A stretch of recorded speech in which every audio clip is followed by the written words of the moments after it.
Mashina necha ming kilometr map taqtika? 13 bin olmabdı. Shibiyo 13 ming kilometr. Bütün zavusir, yönbe, yönçe. 2018 11 ayniki. Junma. Mashina acayip chiroyli ha. Men mashinani sizga tushuntirishdan burun bir qiz gapim bor deyilay.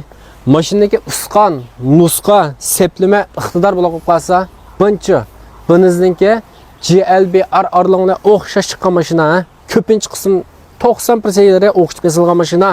Mashina cho'ngganchen cho'ngchoq deymiz, ishik barmoq deymiz. Meni ishini ko'rsatadi. Aldirmay film sirvetmay, mashina tepsili ko'rib baqinglar. Usqon g'azab chiroyli. Mashinada 1.5 lik Mitsubishi Sellang motor va Yapon motor chiqdi. May sarfiyat intayin tuvan. May sarfiyatni 5 mo'janga bo'shan bir majmua mashinaniki 13 ming kilometr mangan mashina.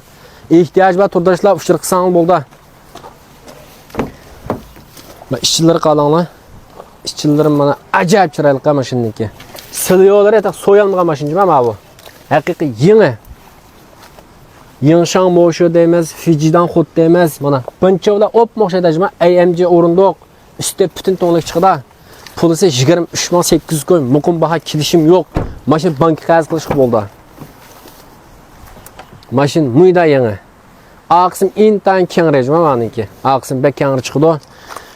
O'tgan bolam. Şinyense 2028 11. yağış ba.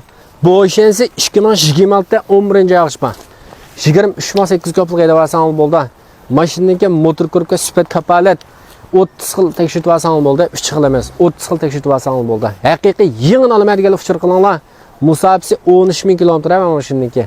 İhtiyoç va turdoshlar aloqalashsan bolda. Muqim baha kelishim yo'q. 23.8 ko'y. Qo'llab berganlik rahmat.